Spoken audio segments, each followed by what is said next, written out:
Boa noite. Imagine um lugar onde vivem quase 10 milhões de pessoas. Prédios, avenidas, carros, muito concreto. E florestas, rios, mar, deserto, neve. O Globo Repórter de hoje revela um inesperado paraíso verde nos Estados Unidos.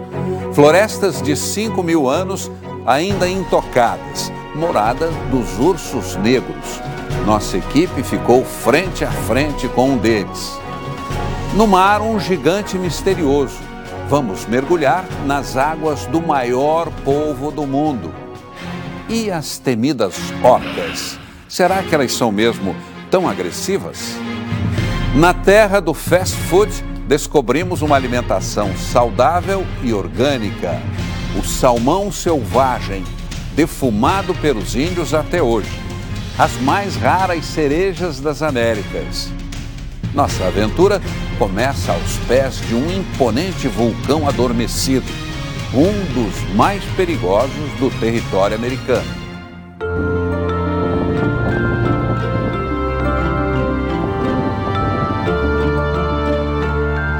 Essa é uma história das coisas pequenas.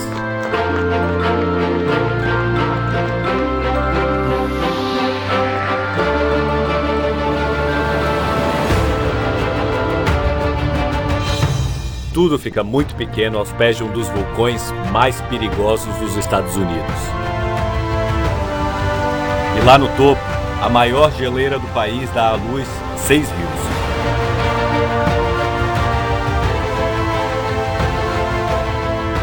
Mas, se por acaso hoje, esse vulcão adormecido resolvesse demonstrar a sua fúria, tanto gelo misturado com lava formaria um material pesado e duro como cimento, que deslizaria morro abaixo com muito menos suavidade do que a água cristalina.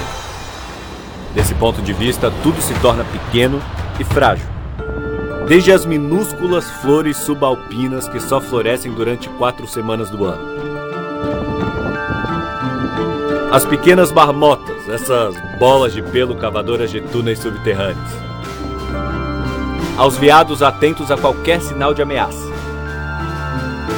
E os mais bravos dos homens. Tudo fica muito pequeno perto do vulcão que hoje é chamado de Monte Rainier. Não escaparia dele nenhum dos bichos mais perigosos desse lugar. O dono disso tudo. A gente está entrando agora na terra do urso negro. É uma reserva de vida selvagem no coração de uma floresta. A gente está aqui por conta e risco, não tem ninguém guiando a gente. Só o que disseram é que a regra principal é respeito. Andar devagar, fazer o mínimo de ruído possível.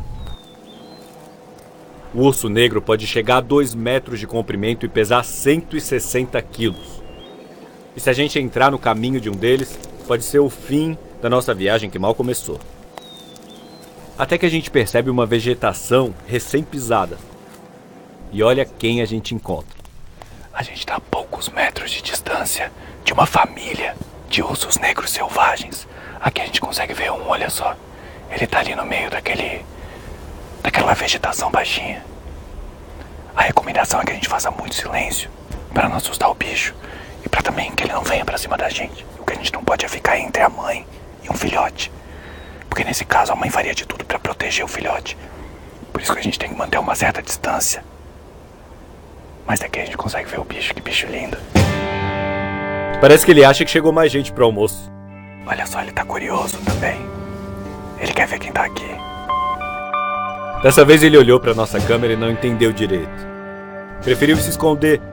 Talvez tenha ido contar pra mãe. Talvez pra ele tenha sido um dia tão especial quanto o nosso. O dia em que viu humanos. Talvez os únicos que ele já tivesse visto por aqui usassem um uniforme como esse. Os guardas florestais patrulham a região que é um parque nacional. A área em torno do vulcão é selvagem, mas tem fronteiras bem delimitadas. Para os povos nativos, também havia uma fronteira. Era a parte branca da montanha. Quem entrasse na zona de neve eterna tinha que baixar as armas. Uma zona neutra, de paz. um sinal de respeito a um deus, um espírito, a maior força de todas, a força do vulcão. E é em volta dele que nós vamos fazer nossa viagem de hoje e você está convidado. E aos pés desse vulcão, paisagens de todas as cores. Um estado que tem tanto verde que ganhou o apelido de Esmeralda.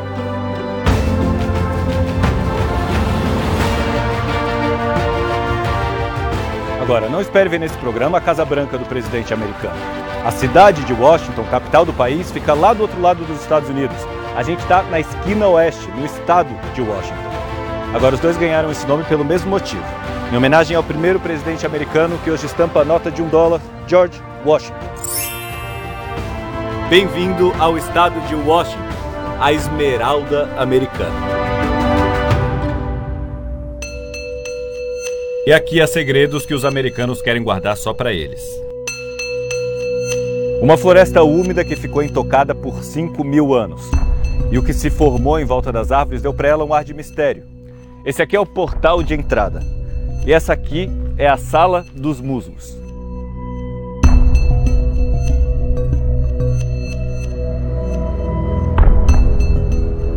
O ar desse lugar é diferente do que o que você está respirando agora. É super nutritivo, úmido, cheio de água e minerais. Por isso que esse musgo é capaz de se desenvolver. Ele se alimenta apenas da água e dos minerais do ar. Não tira nada das árvores, que podem chegar a 85 metros de altura. Isso é como se tivessem 47 eus um em cima do outro. E no meio da floresta gigante, algumas árvores são ainda mais impressionantes. Olha essa aqui. Desde a hora que as raízes saem da terra, ela está coberta de musgo e as raízes vão se entrelaçando e chega uma hora que a gente não sabe mais o que é raiz e o que é tronco. Ele vai se transformando nesse tronco gigante que de repente se divide em dois e elas viram árvores siamesas, que são cobertas de musgo até lá em cima quando surgem os primeiros galhos. Mas com os ventos fortes do inverno, muitas árvores não resistem. Elas não têm raízes profundas porque o solo também é super nutritivo. Água puríssima na superfície. Mas a morte de uma árvore não significa o fim da vida. O tronco vira uma caixa mágica que aquece os brotos durante o inverno gelado e acaba virando um berçário onde a vida recomeça.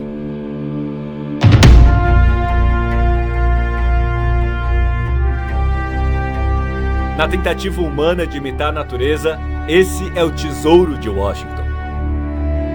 O obelisco espacial fica na capital, Seattle. E um elevador que sobe até lá, tá vendo ali? A 184 metros de altura tem um observatório. Mas quando aqui do topo a gente vê aquele gigante ali, até essa torre parece pequena. Na época da construção, nos anos 1960, estava sendo lançado um desenho animado. Os criadores usaram o obelisco espacial como inspiração.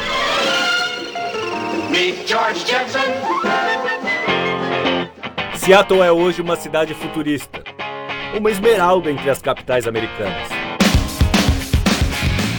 É progressista, tenta crescer sempre de maneira sustentável.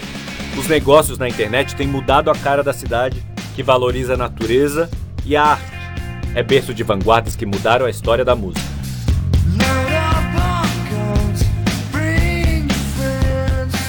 Todo lugar tem uma história. Algumas são mais misteriosas que as outras. A desse lugar aqui se esconde no fundo do mar. Embaixo dessa ponte dizem que existe um monstro. Um polvo de dezenas de metros de comprimento. Afinal, o que mais seria capaz de abalar uma estrutura como essa? Uma força do além que faz uma ponte de quase 2 quilômetros parecer uma ola num jogo do Brasil. O que os cientistas dizem é que os engenheiros erraram os cálculos e que o vento de 40 km por hora era capaz de fazer isso aí. De qualquer forma, a antiga ponte colapsou. A ponte foi reconstruída logo depois, mas os moradores juram que aqui embaixo ainda mora um polvo gigante. Você acredita? A gente resolveu investigar. Dessa praia, os nossos guias nos orientam. E Convenientemente, eu fiquei sabendo agora que esse polvo é um dos bichos mais perigosos dos mares. Que ele já atacou mergulhadores, e não usando a força, mas a inteligência. Eu pergunto pra Amy, a nossa guia nesse mergulho, o que aconteceria se o polvo me atacasse. Ele vai fazer assim, e talvez possa tirar até a sua máscara. Eles têm nos tentáculos uma dupla fileira de ventosas.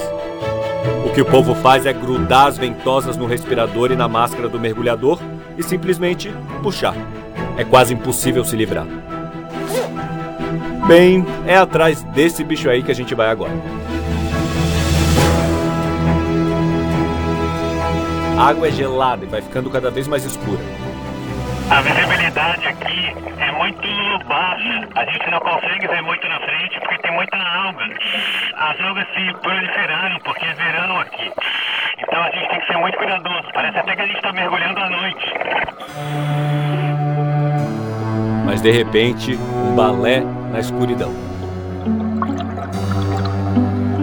E à medida que a gente chega mais perto, parece um jardim. A anêmona é a flor. É incrível o que a gente pode encontrar num lugar tão gelado.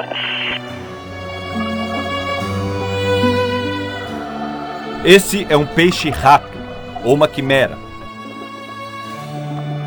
Esse outro parece um pássaro flutuando no ar. Até que, de repente, olha quem estava tentando se esconder embaixo da pedra e esqueceu alguma coisa de fora. Esse é o polvo gigante do Pacífico. Ele tem a inteligência de uma criança de 7 anos. Um bicho desses pode chegar a 100 quilos e ter 9 metros de ponta a ponta. É claro que ele não seria capaz de derrubar uma ponte. E também não é assustador se não é ameaçado. Na verdade, ele é o mascote do estado e por isso está numa região protegida. A 20 metros de profundidade a gente não ouve o vai-vem da superfície.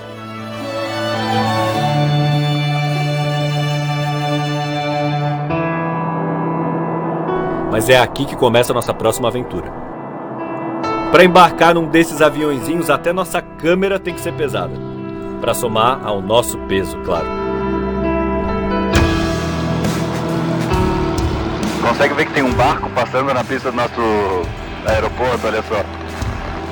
Uma aventura até uma ilha remota. Agora a gente está pegando velocidade em rumo ao arquipélago das baleias. A gente fica procurando por elas lá embaixo e só para de olhar quando o avião começa a balançar demais. Acho que eu prefiro montanha-russa. Agora a gente começou a pegar uma turbulência aqui, começou a bater um vento. Mas logo se revela o nosso destino. As Ilhas San Juan. Chegamos então ao arquipélago das orcas. O que nos dizem é que aqui tem tanta orca que até uma parte de um clássico da Sessão da Tarde foi gravada aqui.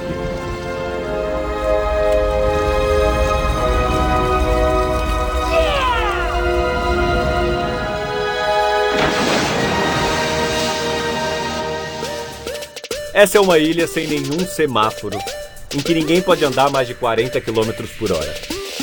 O centro é essa rua e acabou. Muita gente vem pra cá pra procurar paz, pra si e pro seu melhor amigo. Mas não é que o mascote da ilha é um bicho bem diferente? Uma menina de 12 anos de idade, chamada Mona. A gente atraiu a Mona até aqui com esse barulho, olha só. Mona. É que ela adora comida de humano. Acontece que agora a Mona tá de dieta. Ela comeu muita besteira, ficou gordinha e os donos pedem agora para não alimentar ela com comida de humano de jeito nenhum. Então a gente só tá usando isso aqui para atrair ela até aqui, mas a gente não vai dar nada do que a gente come para ela.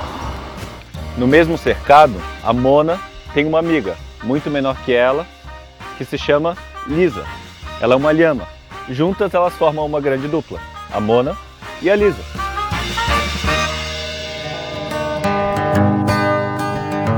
Mas quem a gente está procurando aqui é um cara chamado Jonathan.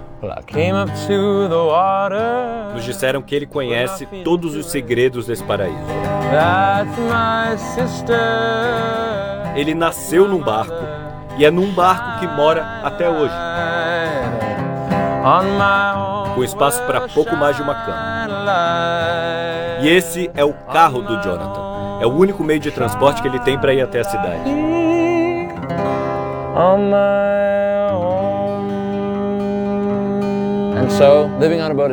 Morar num barco é grátis e é ótimo. Você acorda todo dia com esse visual e ainda pode pescar o jantar. E se a gente quiser ajuda para ir atrás das baleias da ilha, vai ter que ser do jeito dele. Remando perto da costa, a gente foge das correntes e pode ver a floresta que cobre a ilha, que não é original.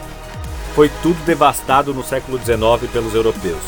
Mas no mar, mesmo depois de 1 hora remando, a gente não viu nenhuma baleia, nenhuma orca. O motivo, talvez a gente descubra dentro desse farol.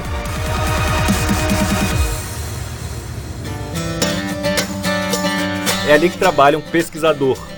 Esse é Bob Oates. Há 28 verões ele faz sempre a mesma coisa. Arruma uma mala e se muda do interior dos Estados Unidos para esse farol. É ótimo para o meu casamento. Tanto eu como minha mulher entendemos que cada um precisa do seu espaço.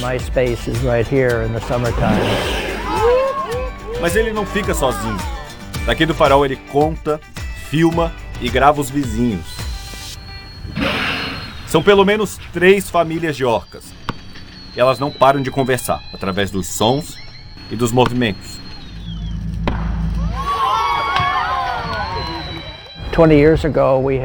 Há 20 anos, nós tínhamos 99 baleias que moravam aqui em volta dessa ilha, mas está diminuindo a cada ano. E esse verão tem sido o pior de todos.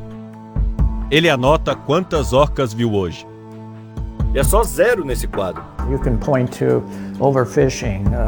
Elas desapareceram porque o salmão desapareceu, por causa da pesca predatória, do aquecimento do planeta, poluição. Sem comida, as orcas não querem mais morar aqui. Por isso ele nos dá uma dica. Se você for mais para o alto mar, num barco a motor, pode ver outras famílias de orcas.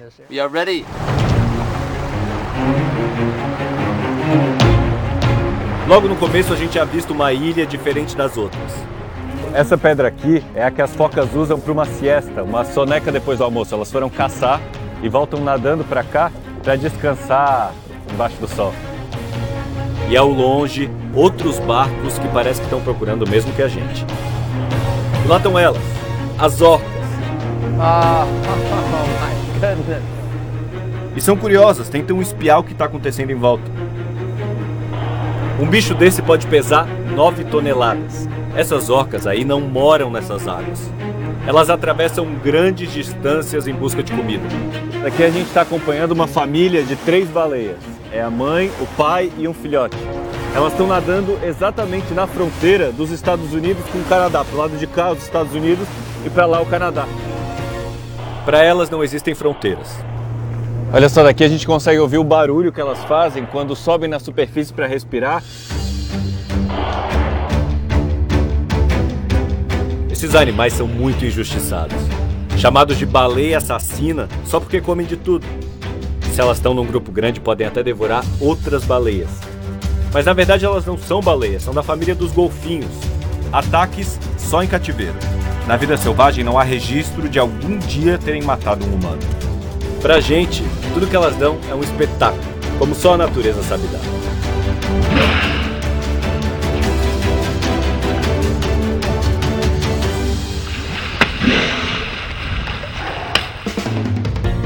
O incrível mercado dos peixes voadores e os segredos da nova culinária americana. Alimentação saudável e orgânica.